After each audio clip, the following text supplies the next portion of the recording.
Selamat datang di pembahasan mendalam kita kali ini. Kita langsung saja ya, kita mau gali bab 16 dari How to Win Any Negotiation. Fokusnya soal kekuatan. Ini topik yang sering bikin penasaran ya. Kekuatan negosiasi itu apa sih sebenarnya? Beneran ada atau cuma persepsi aja? Mari kita bedah bareng-bareng buat Anda. Betul sekali.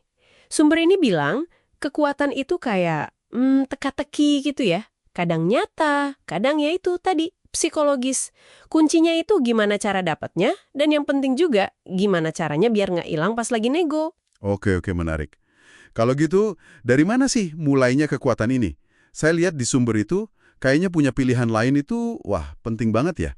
Kayak contoh Sam sama Hal yang lagi cari kerja itu. Sam, punya pilihan cadangan buat Anda, itu artinya Anda bisa lebih berani pasang batas, berani ambil risiko, bahkan ya siap pergi kalau memang nggak cocok. Mirip contoh nawar sama pedagang kaki lima di buku itu kan. Kekuatan Anda malah naik pas Anda nunjukin, oke deh, saya balik ke bus aja. Masuk akal banget. Jadi intinya bahkan kalau cuma kelihatan Punya pilihan lain aja, udah bisa jadi senjata ya. Tapi kan nggak selalu kita punya pilihannya.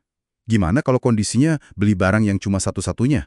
Mobil klasik gitu misalnya. Nah, itu dia. Situasi unik kayak gitu juga dibahas. Pas alternatif nggak ada, fokusnya bisa geser loh.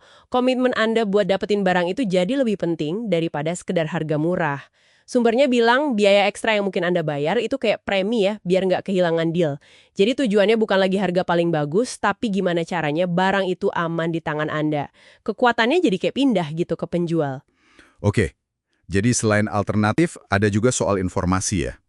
Wah, ini nih bagian yang menurut saya relevan banget buat siapa aja. Gimana caranya kita bisa dapat kekuatan dari info ini? Menurut buku ini, gimana kita bisa tahu lebih banyak soal lawan negosiasi kita? Ya, buku ini ngasih beberapa tips praktis buat Anda coba. Misalnya, coba gali informasi publik, kayak catatan properti, pajak, atau mungkin ada gugatan hukum apa. Itu bisa ngasih gambaran. Laporan kredit juga bisa, meski mungkin butuh akses khusus ya, mungkin lewat bankir Anda atau gimana. Ada juga layanan investigasi kredit yang lebih umum. Terus pelajari juga kasus hukum mereka sebelumnya, kalau ada. Intinya sih biar Anda paham situasi mereka, tekanan yang mereka hadapi, motivasinya apa. Pengetahuan itu benar-benar jadi daya ungkit di sini. Wow, keren ya, gimana informasi bisa jadi kekuatan gitu. Terus ada juga kan ya taktik-taktik spesifik buat ngelola persepsi, biar kita kelihatan kuat gitu. Saya ingat tuh soal pakai angka ganjil pas nawar harga. Nah iya, itu contoh bagus soal mainin persepsi. Angka kayak katakanlah 3.127.500 rupiah, itu kan kesannya lebih, gimana ya, lebih presisi, lebih kayak hasil ngitung beneran gitu, dibanding angka bulat, misalnya 3.100.000. Jadi seolah-olah itu bukan harga asal tembak buat ditawar lagi. Ini main di psikologisnya lawan bicara Anda. Oh, kayak contoh nasi Spanyol itu juga ya berarti ya? Yang soal nge-frame pilihan biar kelihatan lebih oke dibanding pilihan lain yang sengaja dibikin kurang menarik. Persis, itu teknik framing namanya. Anda bandingin satu opsi dengan opsi lain yang emang kurang bagus, ya jelas opsi pertama jadi kelihatan jauh lebih menarik. Semuanya tentang gimana Anda menyajikan informasi dan pilihan, mengarahkan persepsi lawan negosiasi. Jadi ingat analogi lain di buku itu soal persepsi, yang perbandingan lingkar pinggang Jack LaLanne itu kan? Semuanya relatif ya ternyata. Betul, relatif. Tapi di tengah semua taktik dan strategi kekuatan ini ada satu hal penting lagi yang ditekankan sumber Anda, yaitu pentingnya sentuhan lembut. Jaga hubungan baik. Jadi meskipun Anda lagi di posisi kuat atau lagi nawar alot banget, pendekatan personal, hubungan yang enak, itu bisa bikin prosesnya lebih mulus. Jadi kuat itu nggak harus berarti kasar atau ya nggak enak gitu.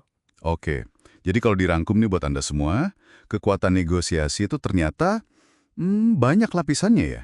Bukan cuma soal ngotot, tapi seringnya justru dari persiapan yang bagus, punya alternatif atau kelihatan punya, ngertiin lawan negosiasi lewat informasi, dan ya itu tadi, pinter mainin persepsi. Dan jangan lupa, kekuatan itu cair sifatnya. Bisa pindah-pindah, nggak statis.